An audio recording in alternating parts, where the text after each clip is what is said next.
जय हिंद समाजवादी साथियों, समाजवादी पार्टी की चौथी सूची जारी। इन 13 दिग्गज नेताओं को मिला लोकसभा का टिकट। तो आप लोगों को पता है, लगातार सपा मुखिया अखिलेश यादव जी जन समर्थन कर रहे। पीडीए की रणनीति के तहत लगातार लोकसभा चुनाव की तैयारियों में जुटे हुए हैं। तैयारियों के साथ ही साथ अखिलेश यादव जी का जो नारा है, इस बार जैसे समुद्र मंथन हुआ था वैसे ही इस बार संविधान मंथन होगा। और पीडीए की रणनीति के तहत हम सब लोग मिलकर इंडिया गठबंधन को मजबूत करेंगे और भारतीय जनता पार्टी को उत्तर प्रदेश में रोकने का काम करेंगे। और अगर उत्तर प्रदेश में भारतीय जनता पार्टी को पीडीए की रणनीति के तहत रोक लिया गया तो देश में भी भारतीय जनता पार्टी को रोक लिया जाएगा। इसी रणनीति के तहत अखिलेश यादव जी लगातार लोकसभा चुनाव की तैयारियों में जुटे हुए हैं। इन्हीं तैयारियों के बीच में जो प्रत्याशियों का जो क्या मैं वो हम आपको बताते हैं। जौनपुर लोकसभा सीट से लकी यादव जी चुनावी मैदान में उतरेंगे, क्योंकि आप लोगों को पता है लकी यादव जी वर्तमान समय में मल्हनी विधानसभा सीट से विधायक हैं और अखिलेश यादव जी विधायकों को भी लोकसभा का चुनाव लड़वा रहे हैं। अब हम दूसरे नंबर पे बात करेंगे मछली शहर की जो विधानसभा सीट है, यहाँ से समाजवादी पार्टी की महिला विधायक डॉक्टर रागिनी सोनकर जी मछली शहर लोकसभा सीट से समाजवादी पार्टी की प्रत्याशी बनेंगी, क्योंकि लगातार इनके नाम पर चर्चाएं चल रही हैं पार्टी कार्यालय में। अब हम बात करते हैं डॉक्टर पल्लवी पटेल जी जाना माना नाम, जिन्होंने उप मुख्यमंत्री केशव प्रसाद मौर्य को सिराथू विधानसभा सीट में हराया था। तो इनों को जो फूलपुर की लोकसभा सीट है वहाँ से चुनावी मैदान में उतरेंगे, क्योंकि लगातार अखिलेश यादव जी महिलाओं के सम्मान और हक की बात कर रहे हैं और लगातार महिलाओं को भी राजनीति में आगे बढ़ा रहे हैं। अब हम बात करेंगे रामपुर लोकसभा सीट, जहाँ से आदरणीय आजम खान साहब कई बार सांसद रहे और उनकी पत्नी भी सांसद रही हैं। तो इस रामपुर की जो लोकसभा सीट है, यहाँ से इस बार अखिलेश यादव जी रामपुर के जो आजम खान साहब हैं उनकी बड़ी बहू जो हैं अदीब आजम खान साहब को चुनावी मैदान में उतारेंगे। अब हम बात करेंगे मुरादाबाद लोकसभा सीट से एफ.टी. हसन जी समाजवादी पार्टी के वरिष्ठ नेता हैं और अभी जब संसद में नेता सदन भी थे और वर्तमान समय में सांसद भी है मुरादाबाद से एफ.टी. हसन जी। तो एफ.टी. हसन जी मुरादाबाद लोकसभा सीट से चुनावी मैदान में उतरेंगे। अब हम बात करेंगे तेज तर्रार नेता राजीव राय जी, जो आप लोगों को पता है घोसी लोकसभा सीट में काफ़ी ज़्यादा सक्रिय भी है और सक्रियता के साथ जनता के बीच में भी पहुंच रहे हैं। तो राजीव राय जी घोसी लोकसभा सीट से चुनावी मैदान में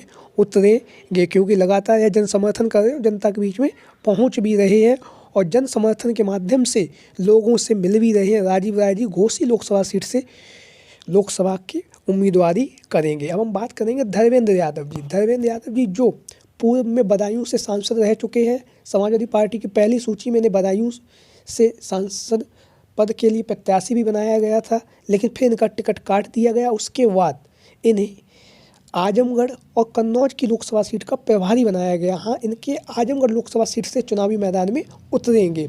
अब हम बात करेंगे मिर्ज़ापुर लोकसभा सीट से। मिर्ज़ापुर की लोकसभा सीट है जो जहाँ से समाजवादी पार्टी की महिला सभा नेत्री महिमा मिश्रा जी ताल ठोंक रही हैं, लगातार जन समर्थन कर रही हैं, जनता के बीच में पहुँच रही हैं और लगातार यह अपनी क्षेत्र में अपना प्रचार भी कर रही। वहीं दूसरी तरफ जो हम देखें तो यहाँ से जो अपना दल कमेरावादी की जो राष्ट्रीय अध्यक्ष राजमाता कृष्णा पटेल जी, वो भी चुनावी मैदान में उतर सकती हैं, क्योंकि यहाँ से अनुप्रिया पटेल जी वर्तमान समय में सांसद हैं और अखिलेश यादव जी ने भी कृष्णा पटेल को वहाँ से चुनावी मैदान में उतरने के लिए भी कहा है। तो यहाँ से कृष्णा पटेल जी भी चुनावी मैदान में उतर सकती हैं मिर्ज़ापुर लोकसभा सीट से। अब हम बात करेंगे अलीगढ़ लोकसभा सीट से गुड्डू पंडित, श्री भगवान शर्मा गुड्डू पंडित का नाम लगभग फाइनल माना जा रहा है, क्योंकि यहाँ से जो अखिलेश यादव जी ने सत्यपाल मलिक जी को जो चुनाव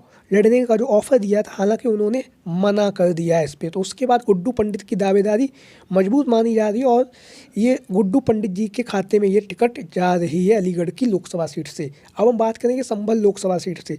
संभल लोकसभा सीट जहाँ से आप लोगों को पता है स्वर्गीय साफ़िक उल-वक़्त रहमान साहब वर्तमान समय में भी सांसद थे और जब समाजवादी पार्टी की पहली सूची आई थी तब अखिलेश यादव जी ने उन्हें पहला समाजवादी पार्टी का प्रत्याशी भी बनाया था, सबसे बुजुर्ग नेता थे। तो इनकी आकस्मिक निधन के बाद जो ये संभल की जो लोकसभा सीट है, यहाँ से इनके जो पोते हैं जिया उल वर्क रहमान साहब, इनका नाम काफ़ी तेज़ी से बढ़ रहा है, क्योंकि लगातार ये समाजवादी पार्टी के साथ जुड़े भी रहे और वर्तमान समय में समाजवादी पार्टी को कुंदरकी विधानसभा सीट से अब विधायक भी हैं। तो ऐसी स्थिति में अखिलेश यादव जी जो जिया उल वर्क रहमान साहब हैं, इन्हें संभल की लोकसभा सीट का टिकट देंगे। अब हम बात करते हैं मेरठ लोकसभा सीट से। मेरठ लोकसभा सीट से यहाँ पे अतुल प्रधान जी चुनावी मैदान में उतरेंगे, क्योंकि अतुल प्रधान जी आप लोगों को पता है सरधना जो विधानसभा है, यहाँ से समाजवादी पार्टी के वर्तमान समय में विधायक होने के साथ ही साथ तेज तर्रार नेता है। लगातार अपने नेता के बीच में और जनता के बीच में रहते हैं और जनता के मुद्दों को विधानसभा के अंदर भी काफ़ी तेज़ी से उठाते हैं। तो अतुल प्रधान जी मेरठ की लोकसभा सीट से चुनावी मैदान में उतरेंगे, क्योंकि लगातार अखिलेश यादव जी विधायकों को सांसदी का चुनाव भी लड़वा रहे। जैसा कि आप लोगों को पता भी होगा, रविदास मेहरोत्रा जी जो विधायक हैं, उन्हें भी अखिलेश यादव जी ने लोकसभा जो लखनऊ है वहाँ से प्रत्याशी बनाया है। और स्वयं हम बात करते हैं सपा मुखिया अखिलेश यादव जी की, तो सपा मुखिया अखिलेश यादव जी पहले भी कह चुके हैं कि वह कन्नौज की लोकसभा सीट से चुनावी मैदान में उतरेंगे, क्योंकि अखिलेश यादव जी ने अपना राजनीतिक जो सफ़र था वो भी कन्नौज से ही शुरू किया था। कन्नौज की लोकसभा सीट से ही वो पहली बार सांसद बने थे। तो अब भी अखिलेश यादव जी कन्नौज लोकसभा सीट से चुनावी मैदान में